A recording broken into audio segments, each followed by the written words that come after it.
नमस्कार दोस्तों। तो आज के इस वीडियो में बात करने वाले हैं 16 जुलाई 2025 के मोस्ट इंपॉर्टेंट करंट अफेयर्स के बारे में। अगर आप किसी भी प्रकार के एग्जाम की तैयारी कर रहे होंगे तो ये क्वेश्चन बेहद ही इंपॉर्टेंट रहने वाले हैं। तो चलिए वीडियो को शुरू करते हैं।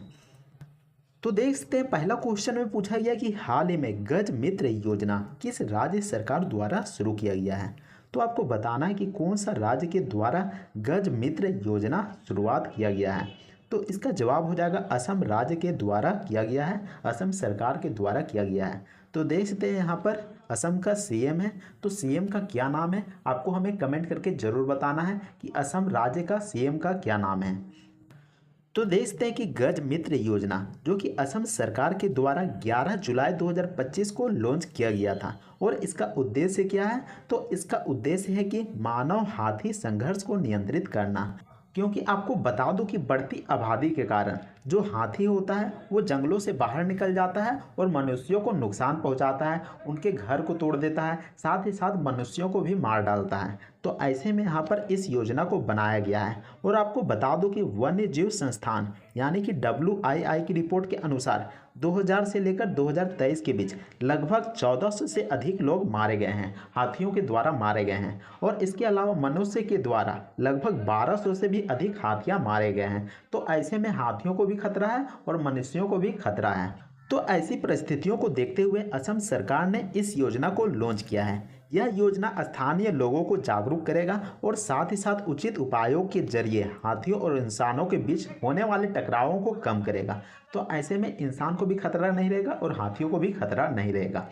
नेक्स्ट क्वेश्चन में देखते हैं कि विश्व जनसंख्या दिवस हर साल किस तारीख को मनाया जाता है। तो आपको बताना है कि वर्ल्ड पॉपुलेशन डे कितने तारीख को मनाया जाता है। तो इसका जवाब हो जाएगा 11 जुलाई को मनाया जाता है। ऑप्शन डी 11 जुलाई को मनाया जाता है। तो देखते हैं कि विश्व जनसंख्या दिवस जो कि हर साल 11 जुलाई को मनाया जाता है और यह क्यों मनाया जाता है। तो आपको बता दो कि 1987 ईस्वी में दुनिया की जो जनसंख्या थी 1987 ईस्वी में, आपको ध्यान रखना है वो कितनी हो गई थी, तो 5 अरब पहुंच गई थी। और इसी ऐतिहासिक आंकड़े से प्रेरित होकर 1989 ईस्वी में जो कि संयुक्त राष्ट्र ने इस दिन को विश्व जनसंख्या दिवस के रूप में घोषित कर दिया था और तभी से 11 जुलाई को विश्व जनसंख्या दिवस मनाया जाता आ रहा है। नेक्स्ट क्वेश्चन में देखते हैं कि भारत सरकार ने किसे भारतीय जीवन बीमा निगम यानी कि LIC का नया प्रबंध निदेशक यानी कि MD और मुख्य कार्यकारी अधिकारी जिसको हम CEO भी कहते हैं नियुक्त किया है। तो ये शख्स कौन है, आखिर इनका नाम क्या है जिसको कि MD और CEO के पद पर नियुक्त किया गया है LIC में।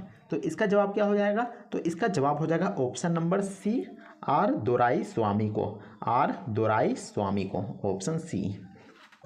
तो यहाँ पर देखते हैं कि भारत सरकार ने R दोराईस्वामी को भारतीय जीवन बीमा निगम यानी कि LIC का नया प्रबंधक निदेशक MD और CEO के पद पर नियुक्त किया है। और यह नियुक्ति कब की गई थी, तो 15 जुलाई 2025 से प्रभावी रहेगी, यानी कि 15 जुलाई 2025 से वे अपने पद पर आसीन हो जाएंगे, बैठ जाएंगे। और इनका कार्यकाल कब तक रहेगा, तो इनका कार्यकाल रहेगा 28 अगस्त 2028 तक। और वे जब 62 वर्ष के हो जाएंगे तो वह रिटायरमेंट ले लेंगे। इसके अलावा यह नियुक्ति महत्वपूर्ण है क्योंकि जो LIC है वह भारत की सबसे बड़ी बीमा कंपनी है और देश के वित्तीय क्षेत्र में भी महत्वपूर्ण भूमिका निभाती है।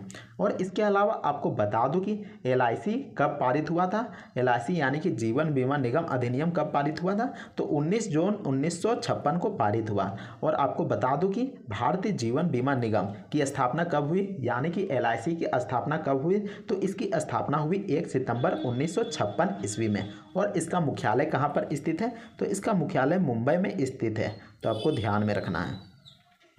अगले क्वेश्चन में देखते हैं कि हाल ही में मुहम्मदू बुहारू का निधन हो गया, वह किस देश के पूर्व राष्ट्रपति थे। तो देखते हैं कि मुहम्मदू बुहारू का यहाँ पर फोटो दिया गया है, तो वह किस देश से बिलोंग रखते थे और इसका हाल ही में निधन हो गया है। तो इसका जवाब हो जाएगा नाइजीरिया देश से बिलोंग रखते थे। और आपको बता दूं कि हमारे देश के माननीय प्रधानमंत्री नरेंद्र मोदी जी के द्वारा इनको ट्वीट करके श्रद्धांजलि दिया गया था।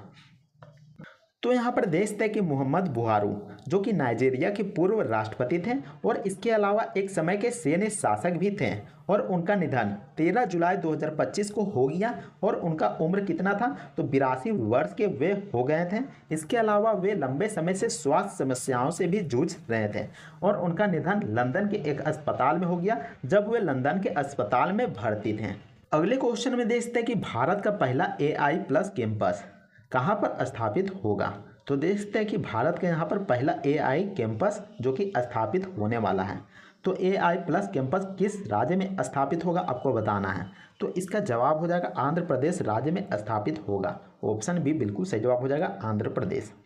तो यहाँ पर देखते हैं कि आंध्र प्रदेश के अमरावती में भारत का पहला AI प्लस कैंपस स्थापित होगा और आपको बता दूं कि यह नया परिसर कृत्रिम बुद्धिमत्ता यानी कि AI पर डिपेंड होगा, आर्टिफिशियल इंटेलिजेंस में डिपेंड होगा और 2017 में प्रवेश होने की उम्मीद है, यानी कि स्टूडेंट 2017 में इसमें एडमिशन ले पाएंगे और इसका बजट 1000 करोड़ रुपया रखा गया है, यानी कि यह परियोजना जो बनाया जा रहा है 1000 करोड़ के बजट के तहत बनाया जा रहा है, तो आपको ध्यान में रखना है। अगले क्वेश्चन में पूछा गया कि दुनिया भर में विश्व युवा कौशल दिवस यानी कि वर्ल्ड यूथ स्किल्स डे कब मनाया जाता है। तो कौन से दिन को मनाया जाता है, कौन सा तारीख हो जाएगा। तो इसका जवाब हो जाएगा 15 जुलाई को मनाया जाता है। ऑप्शन डी बिल्कुल सही जवाब हो जाएगा 15 जुलाई।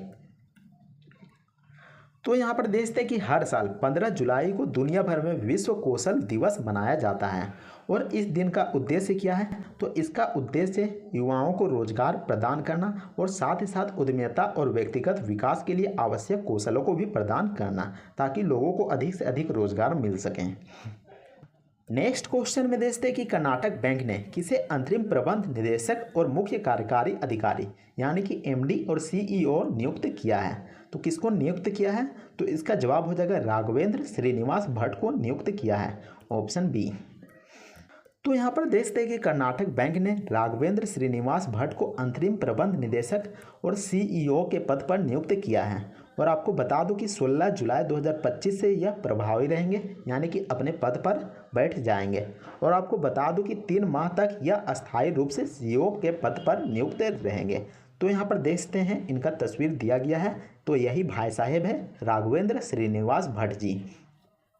नेक्स्ट क्वेश्चन में देखते हैं कि भारत में सबसे पहले किस राज्य ने क्रूज भारत मिशन से जुड़ने का गौरव हासिल किया। तो किस राज्य को सबसे पहले जोड़ा गया क्रूज भारत मिशन में। तो इसका जवाब हो जाएगा गुजरात राज्य को जोड़ा गया। ऑप्शन ए गुजरात राज्य को जोड़ा गया। यहाँ पर देखते हैं कि गुजरात राज्य जो कि क्रूज भारत मिशन से आधिकारिक तौर पर जुड़ने वाला भारत का पहला राज्य बन गया है और यह मिशन केंद्र सरकार की पहल है। तो यह मिशन जो कि केंद्र सरकार के द्वारा लॉन्च किया गया है और इसका उद्देश्य क्या है। तो इसका उद्देश्य है कि वैश्विक स्तर पर क्रूज पर्यटन तंत्र विकसित करना, यानी कि क्रूज के माध्यम से पर्यटकों को अपनी ओर आकर्षित करना और क्रूज पर्यटन तंत्र को बढ़ावा देना। इसके अलावा गुजरात की 2340 किलोमीटर लंबी समुद्री सीमा जो कि नर्मदा साबरमती जैसी नदियों इसकी समुद्री पर्यटन हब बनने में मदद करेगी। तो इससे क्या होगा। तो इससे यह होगा कि गुजरात की जो लंबी तट रेखा है, जो समुद्री तट रेखा है, वो सीमा है जिसमें कि नर्मदा नदी आता है, साबरमती नदी आता है, उसके पर्यटन तट हब बन जाएंगे और उसमें यात्री लोग क्रूज की मदद से वहां पर घूमने जा सकेंगे। तो उसी को यहाँ पर समुद्री पर्यटन में बढ़ावा देने की बात की जा रही है। अगले क्वेश्चन में देखते हैं कि विश्व अंतर्राष्ट्रीय न्याय दिवस कब मनाया जाता है। तो किस दिन को विश्व अंतर्राष्ट्रीय न्याय दिवस के रूप में मनाया जाता है। तो इसका जवाब हो जाएगा 17 जुलाई को मनाया जाता है। ऑप्शन बी 17 जुलाई को विश्व अंतर्राष्ट्रीय न्याय दिवस मनाया जाता है। तो यहाँ पर देखते हैं कि विश्व अंतर्राष्ट्रीय न्याय दिवस जो कि प्रतिवर्ष 17 जुलाई को मनाया जाता है और यह क्यों मनाया जाता है। तो इसमें न्याय, उत्तरदायित्व और मानवाधिकारों की सार्वभौमिक भावना का उत्सव है, यानी कि इसके तहत लोगों को न्याय मिलता है, साथ ही साथ मानव का जो अधिकार है उसकी भी रक्षा किया जाता है विश्व अंतर्राष्ट्रीय न्याय के माध्यम से।